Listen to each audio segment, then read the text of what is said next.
bottom line. I think the bottom line of slavery are your own senses. Like, no matter what I'm told, that it's cold outside, I feel warm. That's the bottom line. So once they can convince you that your senses are wrong, well, then you're completely open for the slave program. Once you can look at something with your eyes and ignore your eyes, you're a prime candidate. So I think a lot of this has also something to do with that. You are gonna say that's a girl. That's what you are going to say because you have to. And if you say it long enough, you'll think it.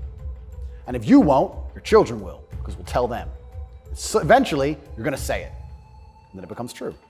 Then you ignore your eyes. Now you believe anything, right? Till the next thing comes along. I wanna actually genuinely give my heartfelt condolences to any young person who falls for this crap, because you're gonna be so miserable for the rest of your life.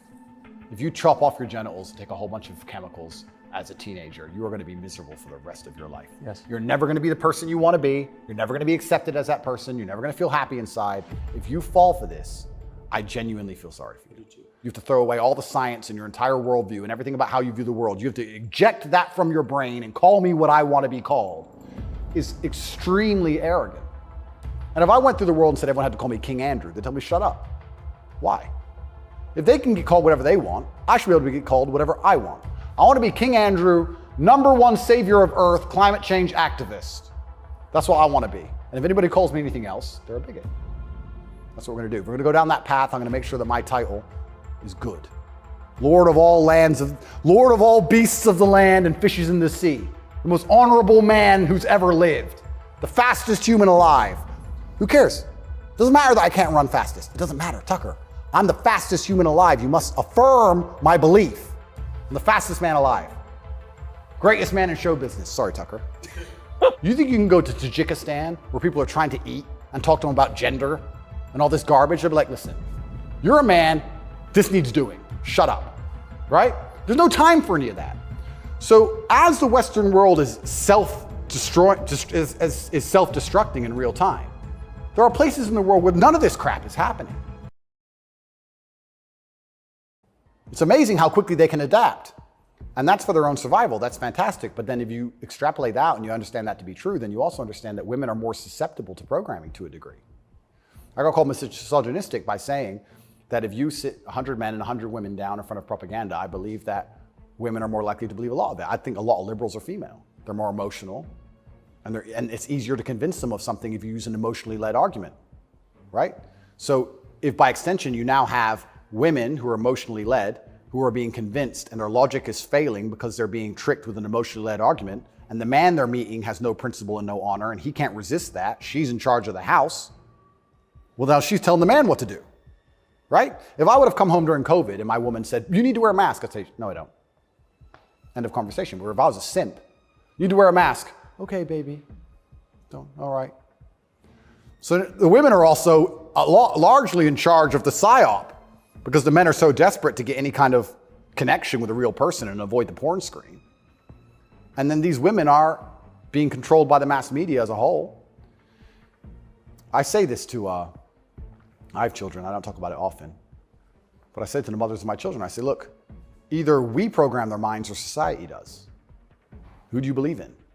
Everyone is being programmed by somebody and something. Me, you, everybody. We're all programmed by someone. To sit and think you're above programming is incorrect. What you have to do is sit and say, does the person who's programming genuinely have my best interests at heart? What do they want me to believe? Why do they want me to believe it? What happens if I believe what they want me to believe? Where does this lead? That's all we can do. We're all programmed. We're all the sum of the 5 people we spend the most time with. Right? So if you have women with no father, no strong masculine influence, who's programming them? The Kardashians and the news? The internet? Porn stars? What kind of woman's that going to be? And then if a man finally ends up with her and he has no backbone, what kind of man's he going to be? I don't want to comment on these things because I don't want to make personal enemies of people I don't know. There's a guy called Adam22. Once again, I have no idea who this man is. I just saw on Twitter yesterday that he was with a porn star who'd never done a male scene.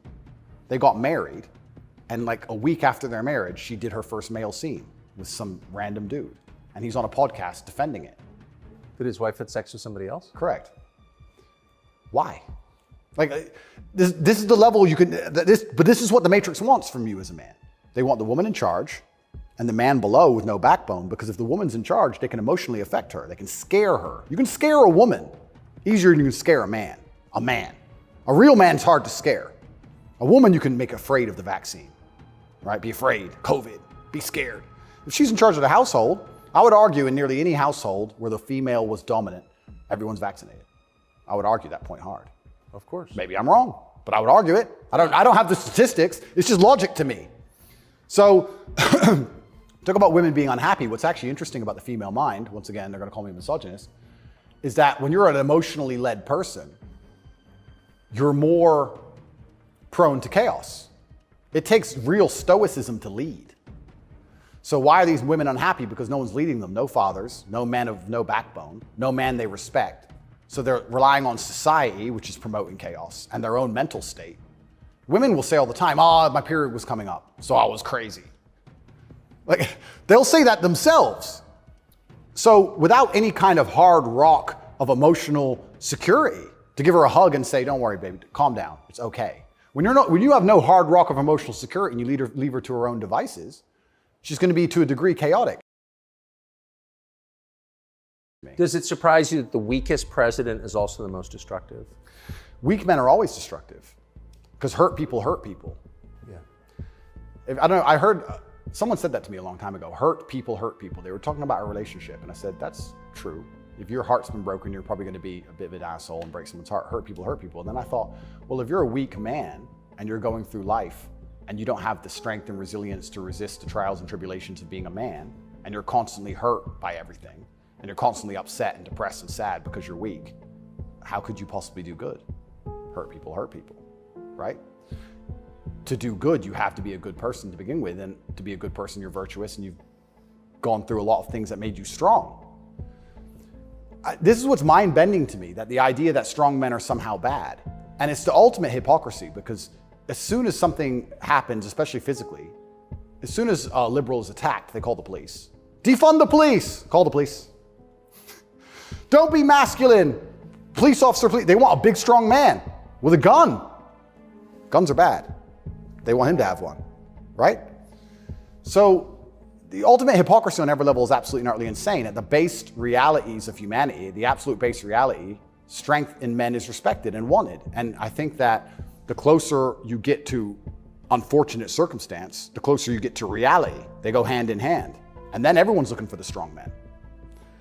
So strong men should always lead, I believe. And for a longest period of human time, that's how society functioned. The strongest men led. But in the Western world now, that doesn't seem to be the case anymore. And weak men are emotionally led. They're not particularly stoic. They're impulsive. And I would say that the most heinous acts, perhaps, that happen in modern society today are purported and committed by weak men. I don't think a school shooter is a strong man. I think it's a weak man. I think it's a man who's been picked on, got butthurt, is upset, girls don't like him, never learned any emotional control. He's the kind of person who does exactly what the TV tells him to do. Act out your feelings, cry when you want to cry. Well, now he's angry, so now what? You told him to act out his feelings. What do you expect him to do? I think that weak men do the worst things. I think weak men hurt women. I think weak men rob stores because they don't want to wake up and work hard and go to work and do it the honorable way. It's a weak man who goes and steals. It's a weak man who beats the shit out of a girl. It's a weak man who shoots up a school. This is all weak men stuff. And society as a whole is telling men to be weaker and weaker, saying it's somehow the solution to everything because being a man is toxically masculine. Being a strong man is bad. It's toxically masculine. To be a good man, you have to be a very weak one. Well, look at the most heinous acts that are committed in society. Show me a strong, honorable, virtuous man of principle who's doing any of this stuff. So weak men commit the atrocities in this world. Absolutely they do. And it's weak men who also attack anybody of virtue, because I think when you're weak, you're intrinsically unhappy. Yes. I don't think as a man you can be happy if you're weak. I think happiness and strength go hand in hand. Yes. I think that's how we're supposed to be, right? Even strength of mind, strength of conviction, strength of something.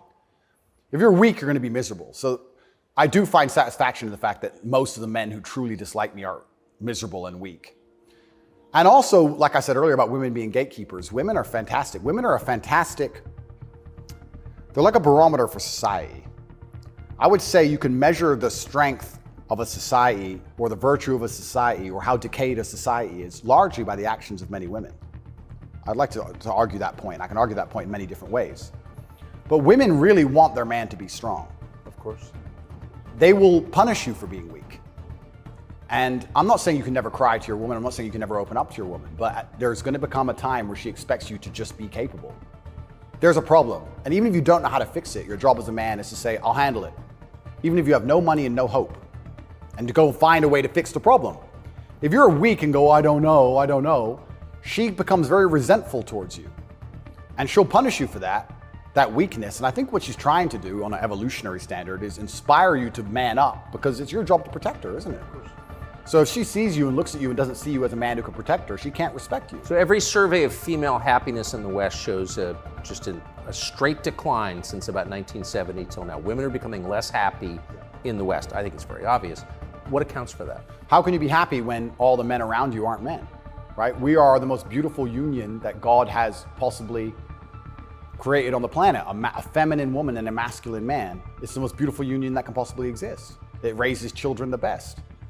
Both parties are happier. Both parties gain. It's a net positive for everybody. There's no negative, there's no downside.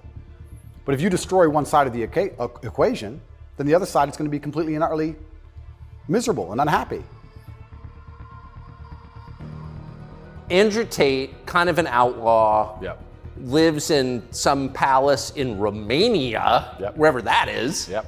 And Romania sounds like the kind of place where human trafficking is like the main industry. A lot of it happens here. That's what's so crazy about it, right? What's so crazy is if they really wanted to find a human trafficker, I think they could probably do it quite easily. But they managed to get me. That's certainly the perception. But it's one of those charges that kind of sells itself. Oh, absolutely. And it doesn't matter if you're found guilty or not, right? You're a human trafficker forever. And but I do think that public consciousness is changing. I think with things like there's been some very large court cases recently involving some very famous people in which women were caught lying, trying to slander men's names for rape and these kinds of things. And I don't think people believe it anymore. But that scares me to a degree, because I think that the typical weapon, the standardized playbook, is now failing, and I don't know what the new playbook's going to be. It's almost like better the devil you know. You're too famous, you're too successful, we don't like you. Call him a rapist or a human trafficker, put him all over the news, slander his name, try and wreck his life. Now that nobody believes it, what's the next move? What are they going to try next?